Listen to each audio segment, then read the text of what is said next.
Hello everybody. आज हम discuss करेंगे आज का जो नया टॉपिक है हमारा अपवन वेग ड्रिफ्ट वेलोसिटी। देखिएगा, ड्रिफ्ट वेलोसिटी अपवन वेग क्या होता है। बहुत ही अच्छा टॉपिक है, इंपॉर्टेंट टॉपिक है एग्जाम के पॉइंट ऑफ व्यू से।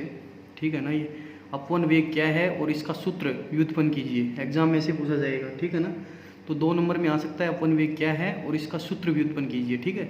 तो आज अपवन वेग को हम फिजिकली डिफाइन भी करेंगे और इसका डेरिवेशन भी देखेंगे। ठीक है। तो देखिएगा सबसे पहले देखिए अपन वेग क्या होता है, ड्रिफ्ट वेलोसिटी क्या चीज़ है। देखिएगा, ये जो ड्रिफ्ट वेलोसिटी की बात करें, अपवन वेग की अगर बात करें तो ये क्या है। जब भी हम बात करें कंडक्टर्स की, कंडक्टर यानी चालक, चालकों में क्या होते हैं, फ्री इलेक्ट्रॉन्स होते हैं, मुक्त इलेक्ट्रॉन होते हैं, और वो रैंडमली क्या करते हैं, मतलब यादृच्छिक रूप से गति करते हैं। अनियमित रूप से क्या करते हैं, उस चालक के अंदर, उस मटेरियल के अंदर, मतलब उस चालक के अंदर क्या करते हैं, रैंडमली मूव करते हैं, यादृच्छिक रूप से गति करते हैं। मतलब एटम को छोड़ के और आसानी से वो क्या करते हैं, एटम से बाहर निकल जाते हैं और मटेरियल में, मतलब कंडक्टर का जो मटेरियल है, मतलब जो चालक मटेरियल है या कंडक्टर मटेरियल है, उस मटेरियल में वो आसानी से वो क्या होते हैं, फ्लो करते रहते हैं। ठीक है ना, रैंडमली फ्लो करते रहते हैं। ठीक है। तो ये ध्यान रखिएगा, फ्री इलेक्ट्रॉन्स होते हैं किसमें, कंडक्टर्स में बहुत सारे फ्री इलेक्ट्रॉन्स होते हैं और रैंडमली मूव करते हैं, यादृच्छिक रूप से अनियमित गति करते हैं। ठीक है ना। ये सब क्या होता है, विदाउट इलेक्ट्रिक फील्ड होता है। मतलब बिफोर अप्लाइंग इलेक्ट्रिक फील्ड, जब तक आपने कोई इलेक्ट्रिक फील्ड अप्लाई नहीं किया है तब तक क्या होता है, कंडक्टर्स में फ्री इलेक्ट्रॉन्स क्या होते हैं, एटम से बाहर निकल के, मतलब इलेक्ट्रॉनों के पास बहुत एनर्जी होती है।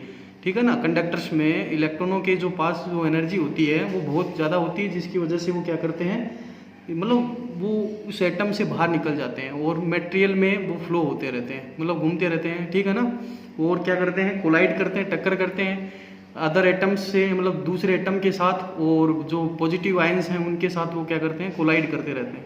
ठीक है। तो कोलाइड होती रहती है कंटिन्यू, उसकी मतलब कंटिन्यू, मतलब किस वजह से होती है, वो उनके पास एक एनर्जी होती है जिसे हम बोलते हैं थर्मल एनर्जी, उसमें ऊर्जा बोलते हैं। थर्मल एनर्जी यानी कि हीट की वजह से मिलती है। हीट कहाँ से मिलेगी, हीट टेम्परेचर की वजह से, टेम्परेचर की वजह से उनको एक एनर्जी मिलती है, हीट एनर्जी या थर्मल एनर्जी, उसमें ऊर्जा, जिसकी वजह से वो इलेक्ट्रॉन्स क्या करते हैं, कोलाइड करते हैं अदर एटम्स के साथ और पॉजिटिव आयंस के साथ क्या करते हैं, कंटिन्यू कोलाइड करते रहते हैं। ठीक है ना। ये ध्यान रखना। और किस स्पीड से वो कोलाइड करते हैं, वो थर्मल वेलोसिटी से, उसमें वेग से वो क्या करते हैं, अदर एटम्स के साथ और पॉजिटिव आयंस के साथ, उस मटेरियल में जो पॉजिटिव आयंस होते हैं उनके साथ क्या करते हैं, कोलाइड करते हैं। ठीक है। तो वो किस वजह से करते हैं, उनके पास एनर्जी होती है, थर्मल एनर्जी, जिसकी वजह से वो क्या करती है, उनमें मोशन आती है, मोशन मतलब गति आती है, इनकी वो गति क्या होती है, थर्मल वेलोसिटी होती है, उसमें वेग होता है। ठीक है ना। तो मैं इसको डिटेल में बताने की कोशिश कर रहा हूँ। ठीक है ना भाई। तो ये थर्मल वेलोसिटी से क्या करेंगे, सारे के सारे इलेक्ट्रॉन क्या करते हैं, मूव करते हैं। तो ये तो बिफोर अप्लाइंग इलेक्ट्रिक फील्ड होता है, जब तक आपने कोई इलेक्ट्रिक फील्ड उस मटेरियल पर अप्लाई नहीं किया है, उस कंडक्टर मटेरियल पर आपने जब तक इलेक्ट्रिक फील्ड अप्लाई नहीं किया, तब तक वो रैंडमली यानी यादृच्छिक रूप से उस मटेरियल में क्या करते हैं, इधर उधर घूमते रहते हैं। ठीक है ना। रैंडमली मूव करते हैं, यादृच्छिक रूप से, अनियमित रूप से क्या करते हैं, वो घूमते रहते हैं। ठीक है। लेकिन जैसे ही हम उस कंडक्टर पर कोई उस कंडक्टर मटेरियल होता है, जो चालक पदार्थ होता है, उस पदार्थ के ऊपर जैसे ही हम क्या कर देंगे, इलेक्ट्रिक फील्ड अप्लाई करेंगे, तो इलेक्ट्रिक फील्ड अप्लाई करते ही क्या होता है, उन इलेक्ट्रॉनों को एक फिक्स डायरेक्शन मिल जाती है। उन इलेक्ट्रॉनों को क्या मिल जाती है, एक फिक्स डायरेक्शन, और फिक्स डायरेक्शन मिल जाती है, मतलब रैंडमली मूव नहीं करेंगे, मतलब इलेक्ट्रिक फील्ड के अपोजिट डायरेक्शन में वो मूव करेंगे। सारे के सारे इलेक्ट्रॉन क्या करेंगे, इलेक्ट्रिक फील्ड के अपोजिट डायरेक्शन में मूव करेंगे। ये कब होगा, जब आप कोई चालक है, उस चालक पर क्या लगाओगे, चालक के सिरों पर पोटेंशियल डिफरेंस लगाओगे, मतलब वी विभवांतर की कोई बैटरी लगाओगे। जैसे ही विभवांतर की बैटरी लगाओगे तो चालक के जो सिरे होते हैं उसके मध्य इलेक्ट्रिक फील्ड प्रोड्यूस हो जाएगा, और वो इलेक्ट्रिक फील्ड क्या करेगा, इलेक्ट्रॉनों को एक फिक्स डायरेक्शन देगा, मतलब इलेक्ट्रॉनों को एक फिक्स डायरेक्शन देगा, और वो इलेक्ट्रॉन फिक्स डायरेक्शन मतलब इलेक्ट्रिक फील्ड के अपोजिट डायरेक्शन में मूव करेंगे। ठीक है ना। विद्युत क्षेत्र के विपरीत दिशा में वो इलेक्ट्रॉन मूव करेंगे, और जिसके कारण से उस कंडक्टर में क्या फ्लो होगी, करंट फ्लो होगी। ठीक है ना। करंट किधर फ्लो होगी, पॉजिटिव टू नेगेटिव फ्लो होगी, क्योंकि इलेक्ट्रॉन नेगेटिव टू पॉजिटिव आएंगे तो करंट जस्ट इसके अपोजिट फ्लो होगी, positive to negative current flow होना स्टार्ट हो जाएगी उस कंडक्टर में। ठीक है ना, उस चालक के अंदर। ठीक है।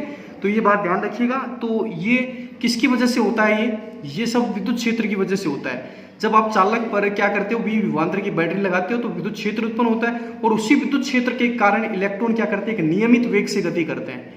इलेक्ट्रॉन एक नियमित वेग से गति करते हैं, और उसी नियमित वेग को हम क्या बोलते हैं, यहाँ पर उस इलेक्ट्रॉन का अपवन वेग बोलते हैं। वो इलेक्ट्रॉन का क्या होता है, अपवहन वेग होता है, ठीक है ना। ये याद रखिएगा, ये अपवहन वेग हमेशा याद रखिएगा ये विद्युत क्षेत्र की उपस्थिति में ही मिलता है, ठीक है ना।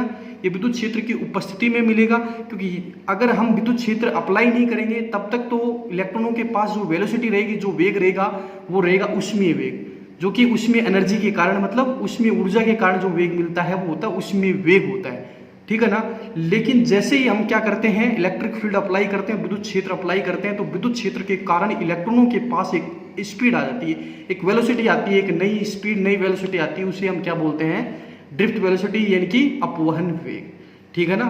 तो ये विद्युत क्षेत्र की उपस्थिति में ही आता है, ठीक है, ये बात याद रखिएगा। देखिएगा एक बार इसमें, देखिए कोई भी चालक है, जब किसी चालक के सिरों पर आप विभवांतर पोटेंशियल डिफरेंस अप्लाई करते हो तो क्या होता है, इलेक्ट्रिक फील्ड के कारण इलेक्ट्रॉन क्या करते हैं, इलेक्ट्रिक फील्ड के अपोजिट डायरेक्शन में एक नियमित वेग यानी रेगुलेटेड वेलोसिटी से क्या करते हैं, गति करते हैं, ठीक है ना। एक नियमित वेग से गति करते हैं। इलेक्ट्रॉनों में उत्पन्न इस नियमित वेग को ही हम क्या कहते हैं, अपवहन वेग कहते हैं, ठीक है ना। ये बात याद रखिएगा, अपवहन वेग क्या होता है, ठीक है ना। ये विद्युत क्षेत्र की उपस्थिति में इलेक्ट्रॉनों में उत्पन्न जो वेग होता है वो वेग ही क्या कहलाता है, अपवहन वेग कहलाता है। तो ये विद्युत क्षेत्र की उपस्थिति में है, ठीक है ना, ये ध्यान रखिएगा। और इलेक्ट्रॉन कौन सी दिशा में गति करेंगे, विद्युत क्षेत्र के विपरीत दिशा में, ठीक है ना, ये ध्यान रखिएगा। हाँ, अब आगे देखिएगा, अपवहन वेग का मान वैसे नॉर्मली बहुत ही कम होता है, 10⁻⁴ मीटर प्रति सेकंड होता है। ये याद रखिएगा, जो अपवहन वेग है इसका जो वैल्यू है कितनी होती है, ये 10⁻⁴ मीटर पर सेकंड होता है, ठीक है ना। और चालकों में धारा प्रवाह है, ये भी जरूर ध्यान रखिएगा। नेक्स्ट पॉइंट ध्यान से सुनिएगा, जो चालकों में जो धारा प्रवाह होती है, यानी करंट जो फ्लो होती है कंडक्टर्स में, यानी चालक में जो विद्युत धारा का प्रवाह होता है, उस धारा प्रवाह के लिए जो फ्री इलेक्ट्रॉनों, जो धारा प्रवाह होती है वो किसकी वजह से होती है, वो फ्री इलेक्ट्रॉनों के ड्रिफ्ट वेलोसिटी की वजह से होती है, ठीक है ना। फ्री इलेक्ट्रॉन यानी मुक्त इलेक्ट्रॉनों के अपवहन वेग के कारण क्या होता है, चालक में धारा प्रवाह होता है, ये ध्यान रखिएगा। चालकों में क्या होता है, धारा प्रवाह होता है। तो देखिएगा, चालकों में जो धारा प्रवाह है वो मुक्त इलेक्ट्रॉनों के अपवहन वेग के कारण ही होता है। इंपॉर्टेंट कॉन्सेप्ट है ये, याद रखिएगा। ये जो चालकों में जो धारा प्रवाह होता है वो मुक्त इलेक्ट्रॉनों के अपवहन वेग के कारण होता है, ये याद रखिएगा। कोई पूछ सकता है अपवहन वेग के कारण से होता है या ऊष्मीय वेग के कारण से होता है, तो हमेशा याद रखिएगा जो चालकों में जो धारा प्रवाह होता है वो मुक्त इलेक्ट्रॉनों के अपवहन वेग के कारण होता है, ये जरूर ध्यान रखिएगा। और अपवहन वेग का मान बहुत ही कम होता है, ये भी ध्यान रखिएगा, 10⁻⁴ मीटर प्रति सेकंड होता है, ठीक है ना। लेकिन जो ऊष्मीय वेग है ना उसका मान बहुत ज्यादा होता है। वैसे मतलब प्रति इलेक्ट्रॉन की अगर बात की जाए ना, एक इलेक्ट्रॉन की बात की जाए तो उसका उसमें जो वेग होता है, थर्मल वेलोसिटी 10⁵ मीटर प्रति सेकंड होती है, 10⁵ मीटर पर सेकंड होती है एक इलेक्ट्रॉन की। वो जो थर्मल वेलोसिटी की बात की है मैंने, ये उसमें वेग की। लेकिन एवरेज वेलोसिटी की बात करें ना, मतलब औसत थर्मल वेलोसिटी यानी औसत उसमें वेग होता है उन इलेक्ट्रॉनों का, वो 0 होता है, ये ध्यान रखिएगा। पूरे कंडक्टर्स के लिए, पूरा जो चालक है उसके लिए जो इलेक्ट्रॉन्स का जो औसत उसमें वेग होता है वो 0 होता है, ये भी याद रखिएगा। अब देखिएगा, इसमें एक छोटा सा डायग्राम बनाया, इसको एक्सप्लेनेशन और देख लीजिए। जैसे मैंने बताया ना वैसे ही इसमें इस डायग्राम में और मैं समझा देता हूँ आपको, ठीक है। तो डायग्राम देखिएगा, ये कोई कंडक्टर है, ये कंडक्टर आपको दिख रहा है, और इस कंडक्टर में क्या है, फ्री इलेक्ट्रॉन बहुत सारे हैं, लेकिन मैंने 2-3 इलेक्ट्रॉन लेके इसको समझाने की कोशिश की है। तो देखिए, जब तक आप कोई भी इलेक्ट्रिक फील्ड अप्लाई नहीं करोगे, इलेक्ट्रिक फील्ड नहीं अप्लाई करोगे तो एक इलेक्ट्रॉन की डायरेक्शन दिखाई मैंने एरो के रूप में, देखिएगा एरो के रूप में। तो इलेक्ट्रॉन इस प्रकार से रैंडमली मूव कर रहा है। अब इसी प्रकार से एक इलेक्ट्रॉन इधर देखिएगा, एक और इलेक्ट्रॉन, ये इलेक्ट्रॉन भी देखिए नीचे की ओर आ रहा है, रैंडमली मूव कर रहा है। एरो डायरेक्शन देखिएगा, वेक्टर रूप में दिखा रखा है मैंने, ये वेक्टर रूप में, ठीक है ना, डायरेक्शन है ये। अब देखिए तीसरा इलेक्ट्रॉन है, वो तीसरे इलेक्ट्रॉन को देखिएगा, इसकी डायरेक्शन देखिएगा, एरो रूप में दिखा रखी है। तो मतलब विदाउट इलेक्ट्रिक फील्ड यानी बिफोर अप्लाइंग इलेक्ट्रिक फील्ड, मतलब इलेक्ट्रिक फील्ड की अप्लाई करने से पहले, विद्युत क्षेत्र को अप्लाई करने से पहले इलेक्ट्रॉन क्या होता है, रैंडमली यानी यादृच्छिक रूप से क्या करता है, मूव करता है। देखिएगा, मूव कर रहा है, मतलब मूव मतलब गति कर रहा है रैंडमली। लेकिन जैसे ही मैंने ये इलेक्ट्रिक फील्ड अप्लाई कर दिया, देखो ये पॉजिटिव एक साइड पॉजिटिव शो किया, एक साइड नेगेटिव शो किया, इसका मतलब मैंने क्या कर दिया, यहाँ पर इलेक्ट्रिक फील्ड अप्लाई कर दिया। जैसे इलेक्ट्रिक फील्ड अप्लाई करेंगे तो ये जो फ्री इलेक्ट्रॉन आपको जो दिख रहे हैं, जिनकी डायरेक्शन रैंडमली थी, तो ये इलेक्ट्रॉन क्या होंगे, ये इलेक्ट्रॉन, इन इलेक्ट्रॉनों पर एक फोर्स लगेगा। इस इलेक्ट्रिक फील्ड की वजह से, इस विद्युत क्षेत्र की वजह से क्या लगेगा, एक विद्युतीय बल लगेगा इलेक्ट्रॉनों पर, और वो बल क्या होगा, विद्युत क्षेत्र के विपरीत दिशा में लगेगा। विद्युत क्षेत्र की डायरेक्शन तो ये है, विद्युत क्षेत्र की डायरेक्शन तो ये है, लेकिन जो विद्युतीय बल लगेगा माइनस क्यू ई, इसका मतलब जो बल लगेगा वो विद्युत क्षेत्र के विपरीत दिशा में लगेगा, यानी -2 प्लस लगेगा। तो इलेक्ट्रॉन किधर आएंगे, किधर अट्रैक्ट होंगे, पॉजिटिव की ओर अट्रैक्ट होंगे, देखिए इधर। तो इसी वजह से देखिएगा इलेक्ट्रॉन इस प्रकार से ड्रिफ्ट हो जाते हैं। देखो ये मैंने दिखाया है, ये कर्व रूप में, देखो वक्र के रूप में दिखाया मैंने, इलेक्ट्रॉन की जो डायरेक्शन है वक्र रूप में दिखाई। इसका मतलब पहले डायरेक्शन ये थी और बाद में डायरेक्शन ये हो गई, ठीक है। तो इसका मतलब क्या हुआ, इलेक्ट्रॉन क्या हो गया, ड्रिफ्ट हो गया। ड्रिफ्ट मतलब अपवहित हो गया है, ठीक है ना, इलेक्ट्रॉन ड्रिफ्ट हो गया है। देखिएगा विद्युत क्षेत्र की विपरीत दिशा में ड्रिफ्ट हो गया है। तो इसी प्रकार से देखिएगा दूसरा इलेक्ट्रॉन, देखिएगा इसका जो पाथ है वो देखिएगा, ये एकदम सीधा जा रहा था, मतलब जब तक आपने विद्युत क्षेत्र अप्लाई नहीं किया था तब तक तो सीधा जा रहा था, लेकिन जैसे विद्युत क्षेत्र अप्लाई किया तो इलेक्ट्रिक फील्ड की वजह से इस पर एक फोर्स लगा इस इलेक्ट्रॉन पर, और वो फोर्स क्या करता है, उस फोर्स की वजह से इलेक्ट्रॉन में एक्सेलरेशन आता है, त्वरण आता है, और उस त्वरण की वजह से क्या होता है, ये विद्युत क्षेत्र के विपरीत दिशा में क्या होता है, गति करने लगता है, मतलब -2 प्लस, यानी प्लस की ओर अट्रैक्ट होता है। इसी प्रकार से ये था।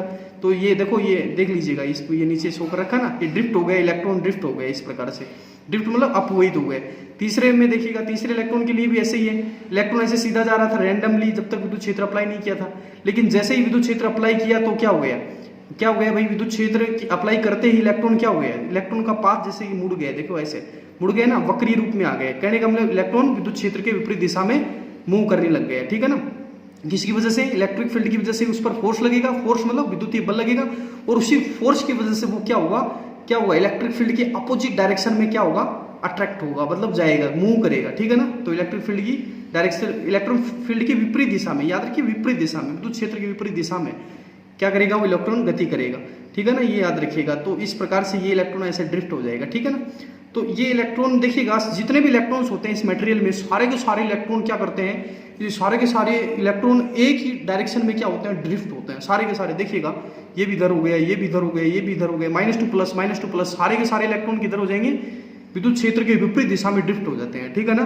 तो मतलब इन इलेक्ट्रॉनों को एक नियमित वेग मिल जाता है, एक निश्चित दिशा मिल जाती है, ठीक है ना, निश्चित दिशा मिल जाती है। और इसी मतलब नियमित वेग को ही हम क्या बोलते हैं यहाँ पर, ड्रिफ्ट वेलोसिटी, यानी औसत वेग, अपवन वेग बोलते हैं। कौन सा वेग बोलते हैं, अपवन वेग। तो विद्युत क्षेत्र के कारण, देखो ये विद्युत क्षेत्र के कारण इलेक्ट्रॉनों को, देखो इलेक्ट्रॉनों का जो वेग होगा विद्युत क्षेत्र के कारण, इलेक्ट्रॉनों का जो नियमित या निश्चित दिशा में जो वेग होता है, उस वेग को ही हम क्या बोलते हैं, अपवन वेग बोलते हैं। देखो ये सारे के सारे इलेक्ट्रॉन एक निश्चित दिशा में ड्रिफ्ट हो गए ना, सारे के सारे, तो ये विद्युत क्षेत्र के कारण हुआ ऐसा।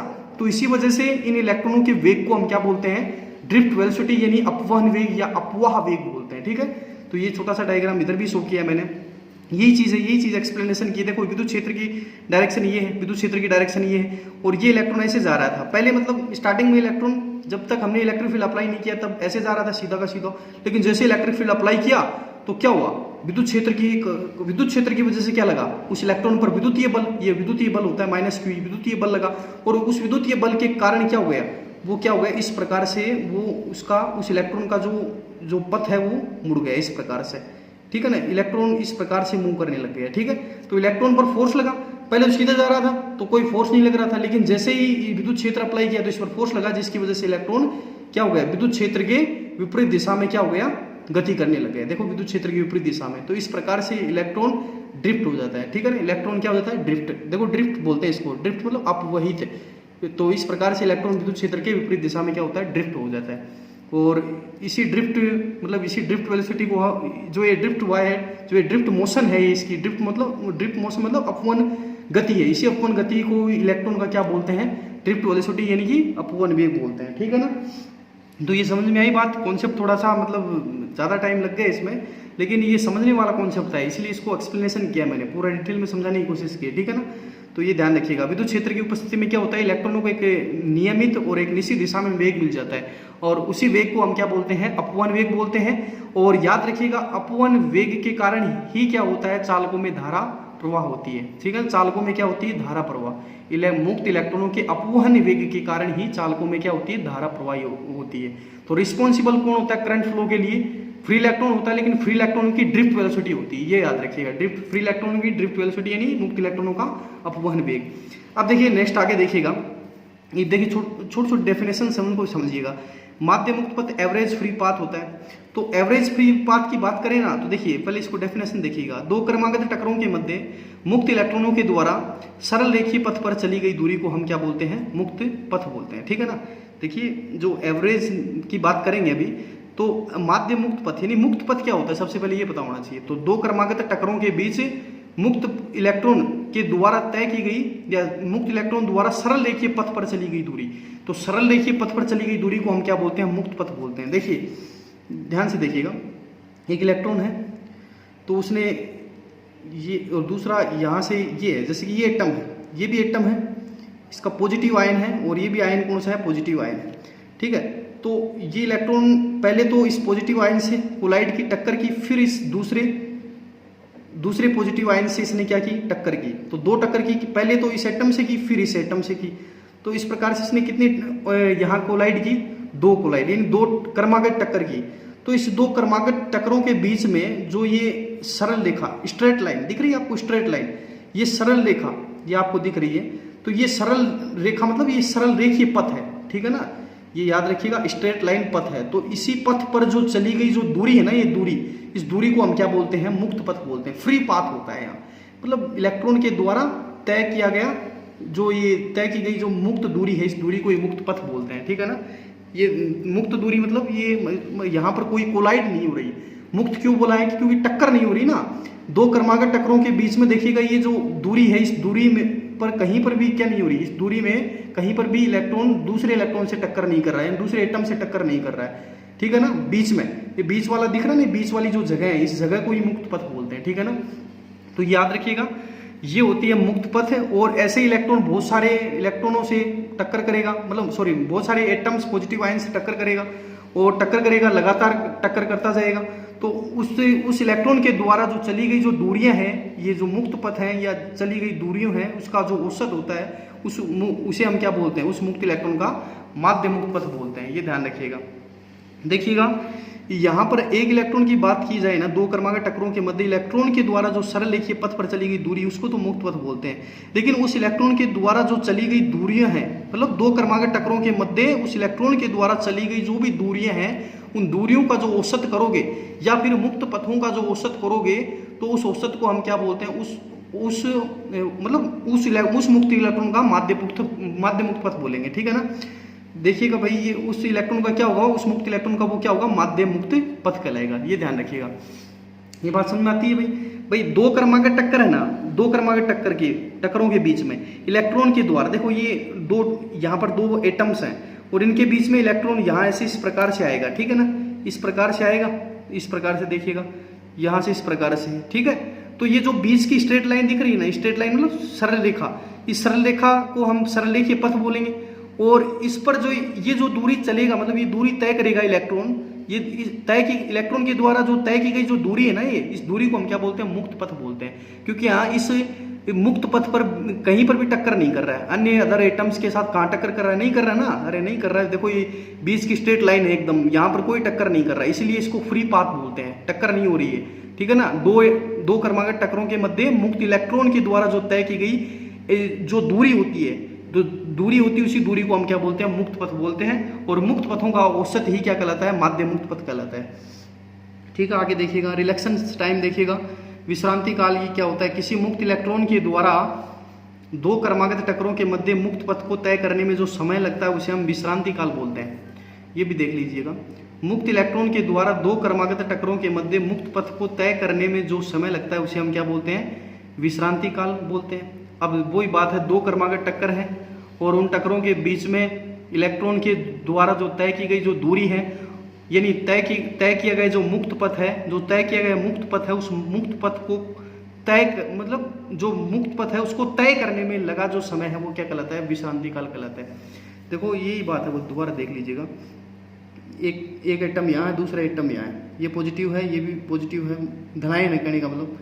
अब इलेक्ट्रॉन इससे भी टक्कर की, फिर इससे टक्कर की, टक्कर करने के बाद देखो यहाँ से ये इलेक्ट्रॉन दूसरे पॉजिटिव आयन से टक्कर की, इससे टक्कर की, इसने पहले इससे की थी फिर इससे की थी, मतलब दो टक्कर कर ली।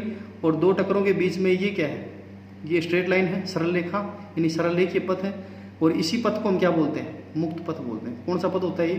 मुक्त पथ होता है। सरल रेखीय जो पथ है, इस पथ को हम क्या बोलते हैं? मुक्त पथ। और इस मुक्त पथ को तय करने में जो लगा जो समय होता है, उस समय को हम बोलते हैं विश्रांति काल बोलते हैं। क्या बोलते हैं?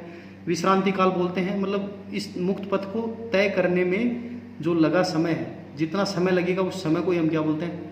विश्रांति काल। रिलैक्सेशन, ये रिलैक्सेशन टाइम होता है। मतलब इस टाइम के अंदर इलेक्ट्रॉन किसी अदर एटम के साथ कोई कोलाइड टक्कर नहीं करता है, मतलब फ्री होता है। यहाँ पर फ्री होता है ना, देखो ये फ्री है, फ्री पाथ होता है एकदम। यहाँ किसी इस पाथ पे किसी अन्य इलेक्ट्रॉन या किसी अन्य एटम के साथ कोई कोलाइड नहीं करता, कोई टक्कर नहीं करता है। इसी वजह से ये एक प्रकार से रिलैक्स टाइम होता है, यहाँ पर रिलैक्स टाइम बोलते हैं। इसी वजह से इस मुक्त पथ को जो तय करने में जो टाइम लगा है, उस टाइम को रिलैक्स टाइम बोलते हैं, रिलैक्सेशन टाइम बोलते हैं, यानी विश्रांति काल बोलते हैं। ठीक है ना, क्योंकि ये रिलैक्स होता है, यहाँ पर कोलाइड नहीं करता है अदर एटम के साथ। ठीक है ना, तो ये ध्यान रखिएगा। अब आगे देखिएगा। अब अपवन वेग का जो सूत्र होता है वो देख लीजिएगा, बहुत इंपॉर्टेंट है। अपवन वेग का जो सूत्र होता है उसको और समझिएगा। अपवन वेग सूत्र, देखो ये चीज़ें अभी अभी डिस्कस कर ली हमने। अपवन वेग में इसमें इलेक्ट्रिक फील्ड है और यहाँ पर मैंने दो इलेक्ट्रॉन की यहाँ मोशन को शो किया, गति को शो किया है। इसमें एक इलेक्ट्रॉन पहले applying before applying electric field, यानी पहले जब इलेक्ट्रिक फील्ड अप्लाई नहीं किया था तो इलेक्ट्रॉन रैंडमली मूव कर रहा था, और जैसे ही इलेक्ट्रिक फील्ड अप्लाई किया तो इस प्रकार से वो ड्रिफ्ट हो गया, यानी इलेक्ट्रिक फील्ड की अपोजिट डायरेक्शन में मूव करने लगा। ठीक है ना, विद्युत क्षेत्र की विपरीत दिशा में वो गति करने लग गया। तो इस प्रकार से जितने भी इलेक्ट्रॉन्स होते हैं वो सारे के सारे इलेक्ट्रॉन क्या करते हैं? विद्युत क्षेत्र के विपरीत दिशा में गति करते हैं। ये कब होगा? जब आप उस चालक पर क्या अप्लाई करोगे? विद्युत क्षेत्र अप्लाई करोगे। ठीक है ना, विद्युत क्षेत्र अप्लाई करोगे तभी ऐसा होगा, तभी सारे के सारे इलेक्ट्रॉन विद्युत क्षेत्र के अपोजिट डायरेक्शन में ड्रिफ्ट होंगे। ये ध्यान रखिएगा। ठीक है, अब देखिएगा इसमें भी ऐसा ही है, कुछ खास नहीं। देखो ये सारे जितने भी इलेक्ट्रॉन हैं वो इलेक्ट्रॉन क्या करता है? सबसे पहले इस एटम से कोलाइड करता है। ये पॉजिटिव आयंस है, पॉजिटिव आयंस होते हैं सारे जितने भी होते हैं उसमें मटेरियल में पॉजिटिव आयंस। तो उस पॉजिटिव आयंस से क्या करता है? कोलाइड करता है, फिर दूसरे पॉजिटिव से कोलाइड करता है, फिर तीसरे से, फिर आगे, मतलब कोलाइड करता जाता है कंटिन्यू। तो इसका मतलब क्या होता है? ये रिफ्लेक्शन होता जाता है बार बार, मतलब कुल टकरा के वापस लौटता रहता है। देखो ये पहले इस एटम से टकराया, फिर इससे, फिर टकराने के बाद इधर चला गया, फिर इधर आ गया, देखिएगा इधर आ गया। ठीक है ना, इस प्रकार से मतलब ये क्या करता है? रेंडमली मूव करता है जब तक आप कोई इलेक्ट्रिक फील्ड नहीं लगाते हो। लेकिन जैसे आप इलेक्ट्रिक फील्ड लगा देते हो तो इस प्रकार से देखिएगा इलेक्ट्रॉन पर क्या लगता है कि फोर्स लगता है, इलेक्ट्रिक फोर्स यानी विद्युत बल लगता है। और उस विद्युत बल की वजह से क्या होता है? विद्युत बल की वजह से क्या होता है? एक्सेलरेशन होता है। भाई इलेक्ट्रॉन मुक्त इलेक्ट्रॉनों क्या होता है? एक्सेलरेटेड होता है, मतलब त्वरित होता है। त्वरित का मतलब वो विद्युत क्षेत्र के विपरीत दिशा में गति करने लग जाता है। तो इस प्रकार से वो इलेक्ट्रॉन देखो इस प्रकार से ड्रिफ्ट हो जाएगा। तो इधर इसी प्रकार से अगर ऐसा जा रहा था पहले, अब ड्रिफ्ट होगी इधर आ गया। ठीक है ना, मतलब दूसरे एटम से कोलाइड करेगा, फिर यहाँ पर कोई और होगा उससे कोलाइड करेगा। यहाँ पर भी ऐसा ही हुआ है कि पहले तो ऐसे इससे कोलाइड कर रहा था इस एटम से, लेकिन जैसे इलेक्ट्रिक फील्ड अप्लाई किया तो फिर यहाँ पर कोई अदर एटम है उससे कोलाइड करेगा यहाँ। तो इस प्रकार से क्या हो गया? एक ड्रिफ्ट हो गया इस प्रकार से। ठीक है, तो यानी इसमें भी देखिएगा ड्रिफ्ट हो गया, मतलब एक फिक्स डायरेक्शन में ड्रिफ्ट हो जाता है। ठीक है ना, ड्रिफ्ट मतलब अपवहित हो जाता है। अब देखिएगा कोई भी चालक है उसमें, मैंने यहाँ पर देखिएगा समझिएगा इसको, माना किसी चालक है उसमें n मुक्त इलेक्ट्रॉन है। कोई भी कंडक्टर है, उस कंडक्टर में फ्री इलेक्ट्रॉन कितने हैं? n है। तो किसी क्षण इनके अनियमित वेग समझते हो, जो रेंडमली वेलोसिटीज होती हैं। रेंडमली मतलब यादृच्छिक, मतलब कोई जिसका कोई पता ठिकाना नहीं होता है। कहने का मतलब सीधी सी बात ये होती है कि जब तक आप कोई कंडक्टर है उस पर कोई इलेक्ट्रिक फील्ड अप्लाई नहीं करते हो, विद्युत क्षेत्र अप्लाई नहीं करते हो, तब तक वो इलेक्ट्रॉन क्या करते हैं? हीट एनर्जी के कारण है। हीट एनर्जी के कारण यानी टेम्परेचर की वजह से क्या मिलती है उन इलेक्ट्रॉन को? हीट एनर्जी यानी ऊष्मीय ऊर्जा। और उसी ऊष्मीय ऊर्जा की वजह से वो क्या करते हैं? रेंडमली मूव करते हैं। रेंडमली यादृच्छिक रूप से, मतलब तीव्र गति से क्या करते हैं? वो उस मटेरियल के अंदर क्या करते हैं? गति करते रहते हैं रेंडमली। और उन इलेक्ट्रॉनों की जो स्पीड होगी, वो क्या है? ये इस प्रकार से दी है, रेंडमली स्पीड है, ये अनियमित वेग है, या ऊष्मीय वेग भी बोल सकते हो। किसी क्षण इन इलेक्ट्रॉनों के जो ऊष्मीय वेग या अनियमित जो वेग है वो क्या है? u1, u2, u3 un। मतलब ऐसे बहुत सारे मतलब n इलेक्ट्रॉन है ना, u1, u2, u3 और un। ठीक है ना, n इलेक्ट्रॉनों के n वेग हैं ये। ठीक है, n इलेक्ट्रॉनों के n वेग हैं। ठीक है ना, और ये वेग भी कौन से हैं? ऊष्मीय वेग है। ठीक है, तो ये ध्यान रखिएगा। अब आगे देखिए, इन इलेक्ट्रॉनों का माध्य विश्रांति काल तो कितना है हमारा? टो है। एवरेज रिलैक्सेशन टाइम हो गया, दो क्रमागत टक्करों के बीच जो लगा समय होता है। ठीक है ना, उस समय को बोलते हैं रिलैक्सेशन टाइम होता है, ये विश्रांति काल होता है। माना इन इलेक्ट्रॉनों की दो क्रमागत टक्करों के मध्य जो लगे समय हैं वो कितने हैं, टो 1 टो 2 टो 1 टो n है, टो है ही वही टो 1 टो 2 टो n, ठीक है। मतलब ये टाइम है, मतलब दो क्रमागत टक्करों के बीच जो समय लगता है ना, मतलब इलेक्ट्रॉन को उस दूरी को कंप्लीट करने में जो टाइम लगता है वो टाइम है, ठीक है ना, दो क्रमागत टक्करों के बीच। ये कितना समय लग रहा है, पहले इलेक्ट्रॉन के लिए जैसे टो 1 लग रहा है, दूसरे के लिए टो 2 लग रहा है, एन में इलेक्ट्रॉन के लिए समय कितना लग रहा है, टो n लग रहा है, मतलब सबके डिफरेंट डिफरेंट टाइम होंगे, ठीक है ना, ठीक है ना। तब दूसरी टक्कर होने के ठीक पहले इलेक्ट्रॉन का वेग क्या हो जाता है, ये वेग है। मतलब आप इस बात को समझिएगा, देखिएगा टक्कर जब तक नहीं हुई थी, मतलब जब तक दूसरी टक्कर नहीं हुई थी तब तक उस इलेक्ट्रॉन का जो वेग है वो उसमें वेग होता है, और वो उसमें वेग क्या है, जैसे कि u1 है, कितना है, u1 है। मतलब जब तक टक्कर, देखो समझने की कोशिश कीजिएगा। देखो स्टार्टिंग की अगर बात की जाए, जब तक आपने कोई इलेक्ट्रिक फील्ड अप्लाई नहीं किया था तो हमारा जो इलेक्ट्रॉन है वो एकदम क्या रैंडमली मूव कर रहा था, रैंडमली मूव इस प्रकार से रैंडमली मूव कर रहा था, देखो इस प्रकार से दिख रहा है, ठीक है ना। जब तक आपने विद्युत क्षेत्र अप्लाई नहीं किया था तब वो क्या कर रहा था, रैंडमली मूव, यानी कि उसमें वेग u1 से क्या कर रहा था, वो गति कर रहा था, इस प्रकार से u1 वेग से क्या कर रहा था, वो गति कर रहा था। ये तो एक इलेक्ट्रॉन की बात कर रहा हूँ, ठीक है ना, ऐसे बहुत सारे एन इलेक्ट्रॉन हमारे पास, लेकिन ये पहला इलेक्ट्रॉन है जिसका उसमें वेग क्या है, u1 है। लेकिन जैसे ही क्या हुआ, विद्युत क्षेत्र अप्लाई किया, क्योंकि हमें तो क्या ज्ञात करना है, अपवन वेग ज्ञात करना है, तो इसके लिए विद्युत क्षेत्र तो अप्लाई करना ही पड़ेगा चालक पर। तो जैसे विद्युत क्षेत्र अप्लाई करेंगे तो इस इलेक्ट्रॉन पर क्या होता है, क्या लगेगा, फोर्स लगेगा, और वो फोर्स लगेगा, और उस फोर्स की वजह से क्या होता जाएगा, ये इलेक्ट्रॉन क्या होता है, एक्सेलरेट होगा, मतलब त्वरित होगा, यानी विद्युत क्षेत्र की विपरीत दिशा में गति करना स्टार्ट कर देगा, इस प्रकार से, मतलब ये एक्सेलरेट हो जाएगा, इस प्रकार से विद्युत क्षेत्र की विपरीत दिशा में गति करेगा।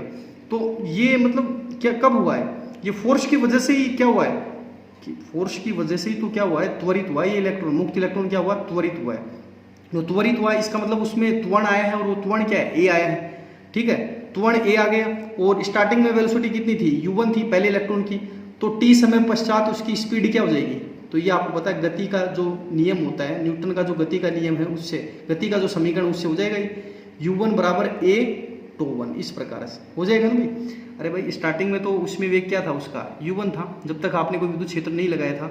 लेकिन जैसे आपने विद्युत क्षेत्र लगाया तो विद्युत क्षेत्र लगाते ही वो इलेक्ट्रॉन क्या हो गया, त्वरित हो गया, और त्वरित होने की वजह से उसमें क्या आ गया, त्वरण आ गया, त्वरित का मतलब त्वरण आ गया। तो हम देखेंगे किसी टाइम टो 1 पर उस इलेक्ट्रॉन की जो स्पीड हो जाएगी वो क्या होगी, उस इलेक्ट्रॉन की जो स्पीड होगी वो क्या होगी, टो 1 समय पर, क्योंकि उसमें एक्सेलरेशन ए आ गए हैं, और स्टार्टिंग में उसकी स्पीड क्या थी, u1 थी। तो टो 1 समय, मतलब स्टार्टिंग में टो बराबर 0 समय पर स्पीड u1 थी, तो टो 1 समय पर उसकी स्पीड क्या हो जाएगी, जब उसमें एक्सेलरेशन यानी त्वरण ए आ गया है तो उसकी स्पीड क्या हो जाएगी, u1 प्लस a टो 1, ठीक है ना। तो ये दूसरी टक्कर से पहले वेग ही हो जाएगा, दूसरी टक्कर से पहले मतलब दूसरी टक्कर होने से पहले स्पीड ये होती है उस इलेक्ट्रॉन की, ठीक है ना। जैसे ही दूसरी टक्कर होती है ये क्या हो जाता है, एक्सेलरेशन मतलब स्टॉप हो जाता है उस केस में, मतलब यहाँ पर स्टॉपिंग हो जाता है एक प्रकार से, वो छोड़ो, वो कोई काम की बात नहीं है। तो ये ठीक है ना, तो इस प्रकार से स्पीड ये हो जाएगी u1 प्लस a टो 1, ठीक है ना। दूसरी टक्कर होने से पहले इलेक्ट्रॉन की स्पीड ये होती है, ठीक है। और ये कब होती है, जब आप कोई विद्युत क्षेत्र अप्लाई करते हो तब होता है ऐसा। तो पहले इलेक्ट्रॉन का वेग ये होगा, दूसरे का ये रहा u2 प्लस a टो 2, और इसी प्रकार से u1 प्लस a टो 1।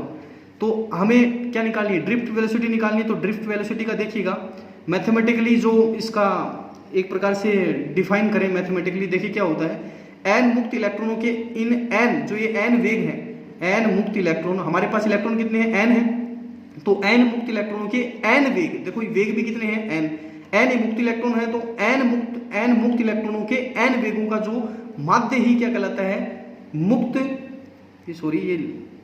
इलेक्ट्रॉनों का अपवन वेग कहलाता है, ये ठीक है ना भाई। देखिएगा जितने भी इलेक्ट्रॉन्स हैं हमारे पास, जैसे कितने हैं, n इलेक्ट्रॉन हैं, तो n इलेक्ट्रॉनों के n वेगों का माध्य ही क्या कहलाता है, अपवहन वेग कहलाता है। जितने इलेक्ट्रॉन, कितने इलेक्ट्रॉन, n है, और वेग भी कितने हैं, n, तो n इलेक्ट्रॉनों के और n वेगों का जो माध्य है वो क्या कहलाता है, अपवहन वेग कहलाता है। ये हमेशा याद रखिएगा, क्योंकि ये जितनी भी वेलोसिटीज हैं, देखो ये वेलोसिटी है, अलग अलग वेलोसिटी से मूव कर रहे हैं, सारे के सारे इलेक्ट्रॉन ड्रिफ्ट हो रहे हैं। जितने भी इलेक्ट्रॉन है विद्युत क्षेत्र की उपस्थिति में अलग अलग वेलोसिटी से क्या होते हैं, ड्रिफ्ट होते हैं, अपवहित होते हैं। तो उन सभी इलेक्ट्रॉनों की जो ड्रिफ्ट वेलोसिटी, उन सभी का क्या निकालेंगे हम, औसत निकालेंगे। उन मतलब जितने भी इलेक्ट्रॉन हैं उन सभी इलेक्ट्रॉनों के जो अपवन वेग हैं, उनका जो अपवन वेग होता है उनका क्या निकालेंगे हम, एवरेज निकालेंगे। और वो एवरेज ही क्या कहलाएगा, अपवहन वेग कहलाएगा। यानी औसत अपवहन वेग होता है वो, पर लेकिन हम क्या बोलते हैं उसको, अपवहन वेग बोलते हैं, ठीक है ना, ये ध्यान रखिएगा। तो ये ध्यान रखिएगा इसमें। तो ये हो गया एन मुक्त इलेक्ट्रॉनों के एन वेगों का माध्य ही क्या कहलाता है, मुक्त इलेक्ट्रॉनों का अपवहन वेग होता है। तो यहाँ पर देखिएगा मैथमेटिकली डिफाइन कर रखा है, मैथमेटिकली में इसको डिफाइन करेंगे आगे। देखिए वीडी बराबर, देखिएगा वीडी ड्रिफ्ट वेलोसिटी डायरेक्शन, ये ठीक है ना, ये वीडी बराबर वेक्टर फॉर्म में लिखा है। वीडी बराबर देखो पहले इलेक्ट्रॉन का वेग ये रहा, दूसरे का ये रहा और एनवे इलेक्ट्रॉन का ये रहा, ठीक है ना भाई, पहले इलेक्ट्रॉन का ये, दूसरे का ये और एनवे का ये। तो सभी जितने भी इलेक्ट्रॉन हैं उन इलेक्ट्रॉनों के अपवहन वेगों को जोड़ करके, देखो ये इलेक्ट्रॉनों के अपवहन वेग है, पहले इलेक्ट्रॉन का अपवहन वेग, दूसरे का ये रहा, तीसरे का ये, सभी को जोड़ करके और जितने इलेक्ट्रॉन हैं उन इलेक्ट्रॉनों की संख्या से हम क्या लगा देंगे, यहाँ पर भाग लगा देंगे। जैसे एन इलेक्ट्रॉन में भाग लगा दिया, तो ये औसत अपवहन वेग बोलते हैं इसको। वैसे औसत अपवहन वेग होता है, लेकिन औसत को यहाँ क्या डोमिनेट नहीं करेंगे, इतना मतलब वैल्यू नहीं करेंगे, तो ओनली अपवहन वेग ही बोलेंगे, ठीक है ना, ये याद रखिएगा, अपवहन वेग बोलेंगे। तो ठीक है भाई, तो सभी इलेक्ट्रॉनों का क्या निकाल लिया हमने, सभी इलेक्ट्रॉनों के अपवहन वेगों को जोड़ करके एन का भाग लगा दिया, तो औसत अपवहन वेग या फिर अपवहन वेग आ गया, ठीक है। तो यहाँ पर देखिएगा इसको सेपरेटली कर लेते हैं, अलग अलग कर लेते हैं। देखो u1 u2 un, ये प्लस ये u1 plus u2 plus dot dot plus u1 बटे n। देखो इनको u1 जो u की जो टर्म है ना, उनको एक साइड रख लेते हैं। तो u की टर्म u1 है, u2 है, un है, तो सारे प्लस में है तो प्लस में है, और बटे में क्या है इनके, अपॉन में n है। इसी प्रकार से प्लस इसमें देखो a टो 1 है, आगे देखिए प्लस a टो 1 प्लस a टो 2 प्लस a टो 1, और a सभी में क्या कॉमन, तो a को मैंने बाहर लिख दिया, और ये बीच में देखो प्लस था ना, ये प्लस यहाँ पर प्लस लिख दिया, देखो प्लस यहाँ पर देखो ये प्लस था ना बीच में, तो ये प्लस लिख दिया यहाँ पर। a इन सभी में कॉमन है, a टो 1 a टो 2, इसमें a सभी में क्या है कॉमन है, तो a को मैंने बाहर निकाल दिया। तो इस प्रकार से ब्रैकेट में जो वैल्यू बची ये इस प्रकार से लिख दी मैंने, ठीक है। अब आगे देखिएगा इसमें, ये देखो मैंने ये चीज़ बताई है आपको, स्टार्टिंग में बोल दिया था कि जो चालक में जितने भी इलेक्ट्रॉन्स होते हैं उन जो चालक में जो इलेक्ट्रॉनों का जो औसत है उसमें वेग होता है वो 0 होता है। औसत उसमें वेग कितना होता है, 0, मतलब एवरेज थर्मल वेलोसिटी कितनी होती है, 0 होती है, क्योंकि सारे इलेक्ट्रॉन क्या करते हैं, रेंडमली मूव करते हैं और कोलाइड करते रहते हैं। और जब टोटल वेलोसिटी की बात करेंगे ना, टोटल थर्मल वेलोसिटी यानी टोटल एवरेज थर्मल वेलोसिटी की बात करेंगे तो वो 0 आएगी। तो ये याद रखिएगा, ये थर्मल वेलोसिटी होती है, औसत ऊष्मीय वेग होता है, ये औसत ऊष्मीय वेग जिसका मान कितना होता है, 0 होता है, जो कि मैंने यहाँ 0 लिख दिया है, देखो यहाँ भी लिख दिया 0 प्लस a टो, ये मैंने बता भी दिया आपको। ये सभी जितने भी हमारे पास क्या थे, विश्रांति काल है, विश्रांति कालों का जो औसत है, मुक्त इलेक्ट्रॉनों का जो विश्रांति काल है, उन विश्रांति कालों का जो औसत होता है वो क्या होता है, माध्य विश्रांति काल या औसत विश्रांति काल, है ना, माध्य विश्रांति काल या औसत विश्रांति काल।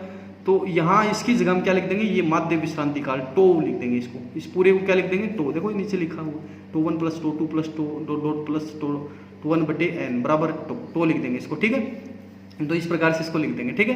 तो ये 0 हटा देंगे, इसको 0 मतलब 0 है तो ये हट गए। तो वी डी बराबर इससे आगे देखो, इससे आगे देखिएगा ये बन जाएगा, ठीक है ना। वी डी बराबर ए वेक्टर फॉर्म में लिखा a vector into two, a vector into two, a क्या है यहाँ पर त्वरण है, ए क्या भाई त्वरण है। तो ये तो हो गया ड्रिफ्ट वेलोसिटी यानी अपवन वेग है। अब ये अपवन वेग मतलब ये जो एक्सेलरेशन आया है ये कहाँ से आया है, फोर्स की वजह से आया है। और फोर्स किसकी वजह से आया है, इलेक्ट्रिक फील्ड की वजह से। तो इलेक्ट्रिक फील्ड की वजह से क्या लगता है, इलेक्ट्रॉनों पर फोर्स लगता है, और वो फोर्स कितना होता है, ये होता है इलेक्ट्रॉन पर जो फोर्स लगता है वो कितना होता है, बराबर एम ए होता है। एम ए होता है तो ए बराबर क्या हुआ, एफ अपॉन एम। तो यहाँ पर ए की जगह क्या करेंगे अपन, एफ अपॉन एम रखेंगे। अब एफ क्या होता है, एफ आपको सभी को पता है क्या होता है, एफ इलेक्ट्रिक फोर्स विद्युतीय बल। देखो विद्युतीय बल नहीं होता, ये पढ़ा आपने, एफ बराबर माइनस क्यू ई, ये पढ़ा होगा आपने। ये इलेक्ट्रॉन के लिए लिखा मैंने, इलेक्ट्रॉन के लिए लिखा है, तो क्यू की जगह इलेक्ट्रॉन है तो यहाँ पर क्या कर देंगे, माइनस ई कर देंगे, ठीक है। क्योंकि यहाँ पर इलेक्ट्रॉन है ना, इलेक्ट्रॉन क्या होता है, विद्युत क्षेत्र के विपरीत दिशा में गति करता है, इसी वजह से विद्युत क्षेत्र के विपरीत दिशा में फोर्स लगता है उस इलेक्ट्रॉन पर, ठीक है, इसलिए माइनस लिखा हुआ है यहाँ पर। तो ये ध्यान रखिएगा। अब ये जो माइनस, ये यहाँ पर क्यू की जगह क्या कर देंगे, क्या कर देंगे, माइनस ई कर देंगे, ठीक है ना। माइनस क्यू की जगह ई, सॉरी ओनली ई, क्योंकि माइनस तो है, ये माइनस ई बन जाएगा। तो फोर्स एफ की जगह क्या लिखेंगे यहाँ पर, माइनस ई इंटू कैपिटल ई, ठीक है, माइनस ई इंटू कैपिटल ई, फोर्स की जगह लिख दिया मैंने, ठीक है। अब इसको आगे सोल्व कर लेंगे तो माइनस, ये मैंने इसको थोड़ा अलग से लिख दिया है, minus two upon small m into small e into capital E, ठीक है। तो ये तो हमने किसमें, इसको जस्ट यहाँ पर लिख देते हैं, थोड़ा और ढंग से लिख देते हैं इसको। देखो ये अलग से ये लिख दिया, अलग से लिख दिया इसको ढंग से। वी डी बराबर -2/m इंटू ई और इंटू कैपिटल ई। ई यहाँ पर क्या होता है, इलेक्ट्रॉन पर चार्ज। ये माइनस किसको शो कर रहा है, ये माइनस किसको शो कर रहा है कि इलेक्ट्रॉन का जो अपवन वेग होता है वो विद्युत क्षेत्र के विपरीत दिशा में होता है। इलेक्ट्रॉन का अपवन वेग किधर होता है, विद्युत क्षेत्र के विपरीत दिशा में होता है, इसी वजह से माइनस शो किया है। ठीक है, अब इसका मैग्नीट्यूड मतलब परिमाण क्या होता है, इसमें मापांक लगा देंगे तो माइनस ई क्या हो जाएगा, प्लस हो जाएगा। ठीक है ना, अगर परिमाण लिखना है, ओनली परिमाण लिखना है तो ये माइनस लगाने की कोई जरूरत नहीं होती जब आप परिमाण लिखते हो तो। ठीक है ना, तो ये अपवन वेग का परिमाण हो गया, तो ये अपवन वेग का परिमाण लिख दिया। ठीक है, ये माइनस हटा दिया, टो एम इंटू ई और स्मॉल ई इंटू कैपिटल ई। तो ये आपको ये सूत्र याद रखना पड़ेगा। ठीक है ना, ये आगे भी काम आएगा, जितने भी आगे डेरिवेशन करेंगे उसमें काम आने वाला है, तो इसको आपको वैसे भी याद रखना पड़ेगा। और यहाँ पर देखो एक और बना दिया मैंने, विभवांतर की टर्म में और ले लिया इसको, अपवन वेग को। तो ई की जगह हम V/L कर सकते हैं, तो ई की जगह यहाँ पर हमने V/L लिख दिया। ठीक है, तो ये विभवांतर के पद में आ गए। V क्या है यहाँ पर, पोटेंशियल डिफरेंस, पोटेंशियल डिफरेंस है, याद रखिएगा। V क्या है, पोटेंशियल डिफरेंस, तो विभवांतर हो गए ना। ये L यहाँ चालक की कोई लंबाई है, ये स्मॉल l का मतलब ये चालक की लंबाई है। तो इस प्रकार से Vd बराबर tau small tau upon small m into e और इंटू V/L। ठीक है, तो ये फॉर्मूला बन जाएगा। ठीक है, ये क्या है, विभवांतर और अपवन वेग में संबंध, और ये क्या है, विद्युत क्षेत्र और अपवन वेग में संबंध। ये पूछ सकते हैं आपसे कि अपवन वेग और विद्युत क्षेत्र में संबंध स्थापित कीजिए। तो अपवन वेग और विद्युत क्षेत्र में संबंध स्थापित करना हो तो ये इस प्रकार से सूत्र होता है, Vd equals to 2/m into e into capital E. ठीक है ना, तो स्मॉल ई तो आवेश होता है, इलेक्ट्रॉन पर आवेश का मान होता है। ठीक है ना, चार्ज होता है इलेक्ट्रॉन पर जो आवेश होता है ना वो होता है ये, और इसकी वैल्यू आपको पता है क्या होती है। ठीक है ना, तो ये और कैपिटल ई आपको पता है विद्युत क्षेत्र है ही। ठीक है ना, ये ध्यान रखिएगा। तो इस प्रकार से ये था डेरिवेशन इसका, बहुत आसान था, बस खाली आपको ये थोड़ा ये ध्यान रखना पड़ेगा इसमें।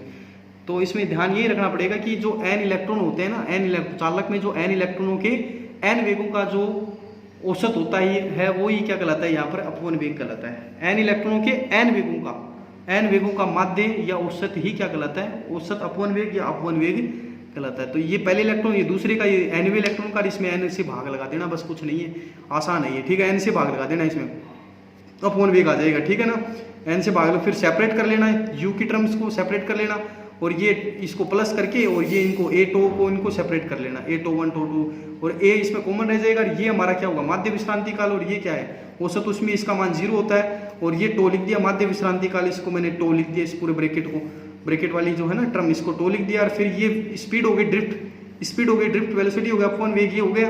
लेकिन ये एक्सेलरेशन कहाँ से आता है, फोर्स की वजह से आता है। फोर्स क्या होता है, बराबर ma होता है। अब a क्या होता है, F/m होता है। तो ये a की जगह हम F/m रखेंगे। F आपको पता है ये क्या होता है, इलेक्ट्रिक फील्ड की फॉर्म में लिखना है, ये -QE होता है। तो Q की जगह हम क्या लिखेंगे, E लिखेंगे, तो -EE हो जाएगा। तो F की जगह माइनस ये लिख दिया, -EE हो गया।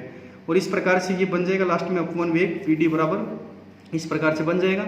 या माइनस क्या है, माइनस साइन किसको व्यक्त कर रहा है, अपवन वेग और विद्युत क्षेत्र दोनों एक दूसरे के क्या है, अपोजिट डायरेक्शन है। इलेक्ट्रॉन का अपवन वेग और विद्युत क्षेत्र दोनों एक दूसरे के अपोजिट डायरेक्शन में, याद रखिए, क्योंकि हमेशा याद रखिएगा इलेक्ट्रॉन है वो विद्युत क्षेत्र के विपरीत दिशा में गति करता है। और धारा क्या होगी, विद्युत क्षेत्र की दिशा में प्रवाहित होगी, यानी इलेक्ट्रॉन की गति के विपरीत दिशा में क्या होती है, धारा प्रवाहित होती है। ठीक है ना, विद्युत क्षेत्र की दिशा में। और ये फिर विभवांतर की पूरा फॉर्म में लिख दिया, इलेक्ट्रिक फील्ड E बराबर V/L होता है। तो ये विभवांतर और किसमें, अपवन वेग में रिलेशन आ गया। ठीक है ना, इस प्रकार से हम रिलेशन डेवलप कर सकते हैं, ये याद रखिएगा। तो ये हो गया हमारा अपवन वेग, ये अपवन वेग का जो सूत्र था ये हो गया।